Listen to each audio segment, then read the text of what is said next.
Hampir di seluruh dunia, tanggal 14 Februari dirayakan sebagai Hari Valentine.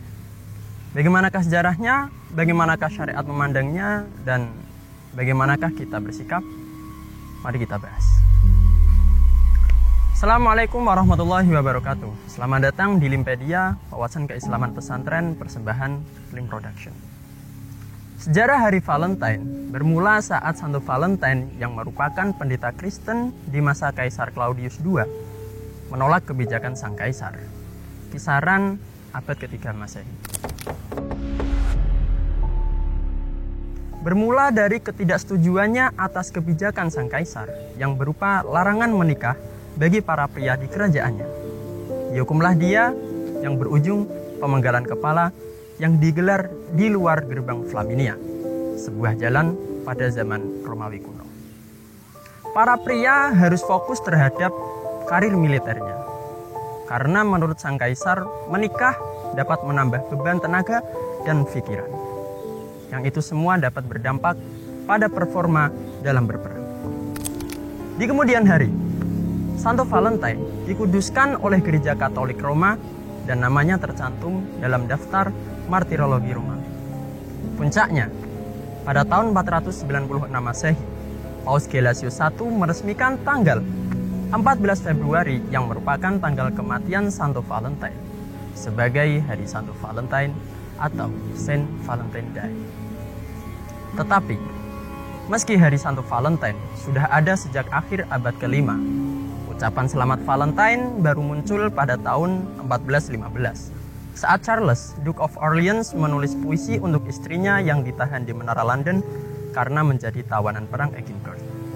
Dan baru pada abad ke-17 atau 1200-an tahun setelahnya, Hari Valentine mulai dirayakan oleh banyak orang.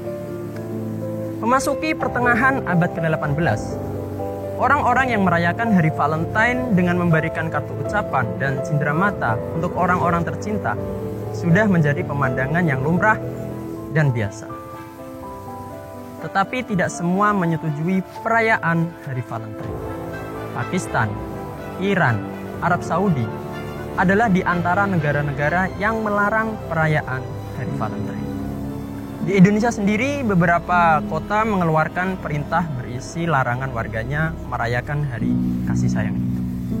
Bahkan sampai merazia alat kontrasepsi dari toko-toko di Hari Valentine demi mencegah terjadinya seks bebas.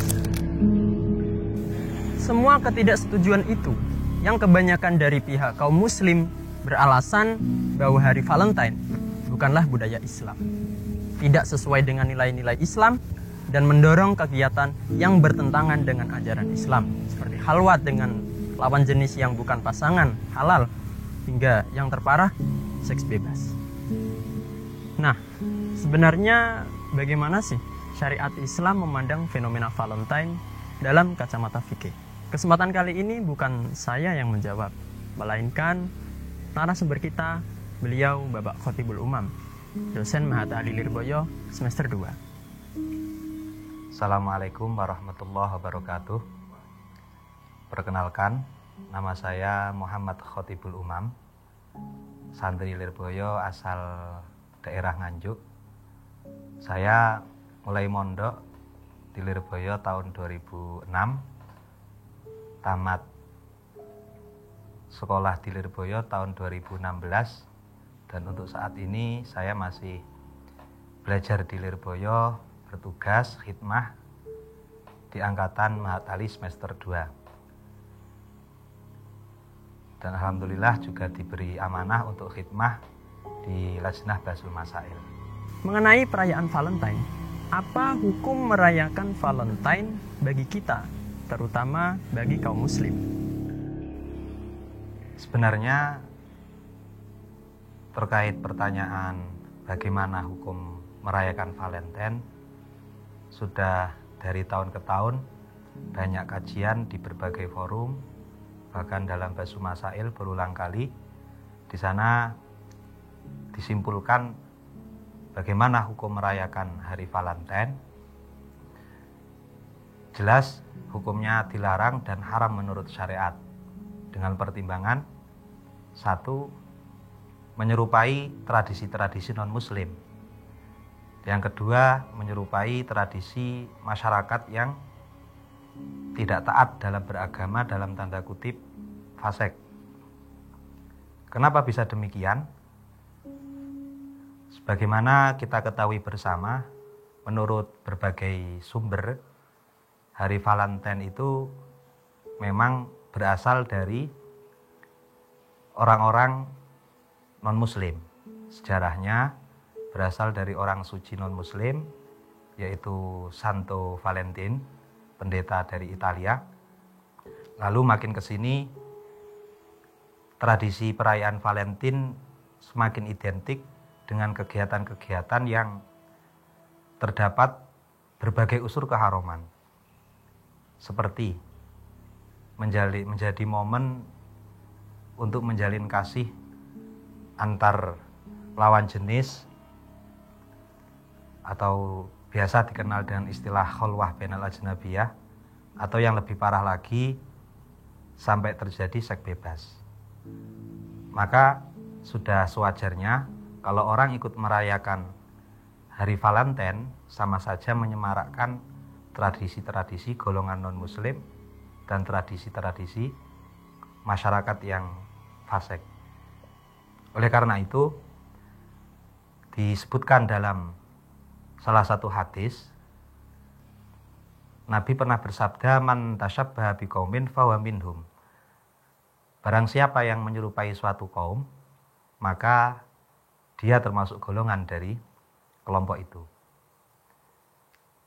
Maka oleh Imam Suyuti, dalam kitabnya beliau, kitab Al-Amru bil Ittiba wa Nahyu 'anil Ibtida', Imam Suyuti mengupas, ada pasal sendiri yang membahas tentang larangan tasyabbuh bil kufar, larangan menyerupai dengan golongan-golongan mereka. Di sana beliau mengomentari dari hadis man tasyabbaha biqaumin, maka menunjukkan keharaman untuk menyerupai golongan mereka. Di antaranya ikut merayakan bersama ritual mereka, ikut menyemarakkan tradisi mereka, bahkan termasuk contoh kemungkaran, beliau menyampaikan wa min dzalika ta'tilul wadhaif wa ittikhaduhu yauma rahatin wa farahin ala wajhin yukhalifu ma qablahu wa ma ba'dahu minal ayyam. Termasuk hal-hal yang mungkar dan layak untuk dihentikan adalah menjadikan hari-hari spesial dengan cara sengaja berhenti beraktivitas dan menyambut dengan sukacita perayaan tradisi mereka, membedakan hari-hari biasanya dan menjadikan hari itu sebagai hari spesial. Itu termasuk gambaran yang dilarang, termasuk tasyabuh bil kufar, tasyabuh bil fusak yang diharamkan menurut syariat. Setelah kita mengetahui keharaman perayaan Valentine, apakah kita tetap bisa mengekspresikan kasih sayang kita? Atau malah di dunia Islam sendiri ada hari khusus semacam Valentine ini? Atau bagaimana? Hari kasih sayang itu kalau diartikan sebagai hari tertentu yang disyariatkan khusus untuk menyemarakkan kasih sayang, jelas kalau dalam Islam tidak ada. Sebenarnya pernah Nabi menyebutkan hari kasih sayang. Sebagaimana dalam sejarah penaklukan Makkah itu, Fathu Makkah, saat umat muslim sudah di atas angin, sudah bisa semakin menyebar dan Makkah bisa ditaklukkan, pada mulanya orang-orang kafir Quraisy ketakutan bagaimana seandainya Nabi akan membalas atas perbuatan yang dilakukan orang-orang kafir terdahulu. Tapi ternyata saat Nabi masuk ke Mekah, beliau dawuh, al-yaumu yaumul marhamah, al-yaumu yaumun yu'izzu bihi Quraisyan, yang kurang lebihnya berarti hari ini, yakni hari penaklukan Makkah, adalah hari penuh kasih sayang. Dalam arti bagaimana penuh kasih sayang? Karena Nabi yang saat itu sebagai pemimpin, sebagai teladan bagi para warga muslimin, menunjukkan betapa hebatnya, betapa beliau bisa membuat masyarakat non-muslim yang pada mulanya membenci beliau menunjukkan rasa kasih sayang sehingga kafir Quraisy banyak yang masuk Islam.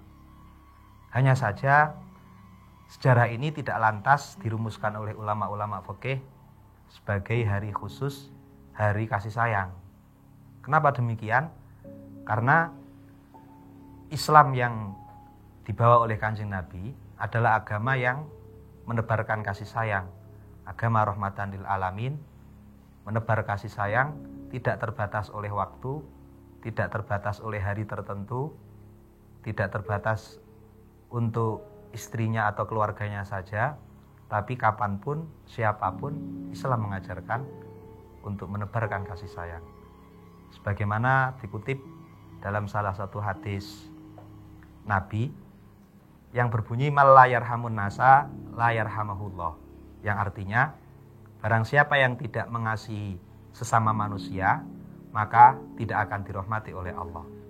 Banyak teladan-teladan yang diajarkan Nabi mengenai kasih sayang yang diharapkan. Sebagaimana kejadian waktu perang Uhud, di saat umat muslim kalah, di saat umat muslim sudah terdesak, ada salah satu sahabat yang komplain ke Kanjeng Nabi, ya Nabi, doakan saja mereka, orang-orang kafir Quraisy, biar cepat binasa. Tapi jawaban Nabi dengan penuh lembut, penuh kasih sayang, beliau dawuh, inni lam ub'as la'anan walakinni bu'istu da'iyan wa rahmatan Allahumma ghafir lahum fa innahum la ya'lamun. Kata Nabi, saya tidak diutus untuk melaknat atau membenci mereka, tapi saya diutus hanya untuk menyebarkan Islam dan mengasihi mereka. Justru dari situ kita mengambil teladan kasih sayang tidak hanya kepada sesama muslim, tapi kasih sayang juga kepada non-muslim, sesama manusia, sesama warga Indonesia. Hanya saja kalau bisa disebut sebagai hari kasih sayang, ada beberapa hari yang memang dimuliakan oleh Allah. Misal seperti hari Asyura tanggal 10 Muharram atau hari-hari bulan Ramadan. Karena kemuliaan hari-hari itu, maka oleh syariat dianjurkan memperbanyak amal-amal yang baik. Di antaranya memperbanyak sedekah, memperbanyak untuk memberi kasih sayang ke keluarganya, membantu fuqara masakin, mengasihi anak-anak yatim. Karena memang waktu-waktu yang mulia, amaliyah yang dilakukan akan dilipat gandakan. Tapi bukan berarti waktu-waktu yang baik hanya itu yang disebut sebagai hari kasih sayang. Sebab pada prinsipnya Islam sudah mengajarkan rahmatan lil alamin tanpa terbatas waktu dan kepada siapapun. Terlepas dari apakah kamu setuju atau tidak dengan perayaan Hari Valentine, kita harus bersepakat bahwa cinta dan kasih sayang tidak membutuhkan hari khusus untuk diekspresikan. Ekspresikan cinta kita kepada siapapun, kapanpun, dan dimanapun. Dan yang perlu diingat, kita tercipta dari kasih dan sayang yang saling menyatu dalam balutan cinta. Cinta mesti kita hadirkan di setiap hari dalam hidup kita. Tetapi, untuk mengekspresikan cinta, kita perlu menjadi orang yang bijaksana. Seorang penulis pernah berkata, mereka yang tidak paham dahsyatnya api akan mengobarkannya dengan sembrono. Mereka yang tidak paham energi cinta akan meledakkannya dengan sia-sia. Terima kasih udah nonton. Dan jika kalian suka, share ke teman-teman kalian dan diskusikan di kolom komentar. Semoga bermanfaat. Nabi bersabda, balighu anni walau ayah. Wassalamualaikum warahmatullahi wabarakatuh. Tasyabbuh bil kufar. Jadi Kalau kita alih bahasakan menjadi bahasa Indonesia, tasyabuh bil kufar itu kan berarti menyerupai kegiatan non-muslim. Kalau tasyabuh bil fusak berarti menyerupai kegiatan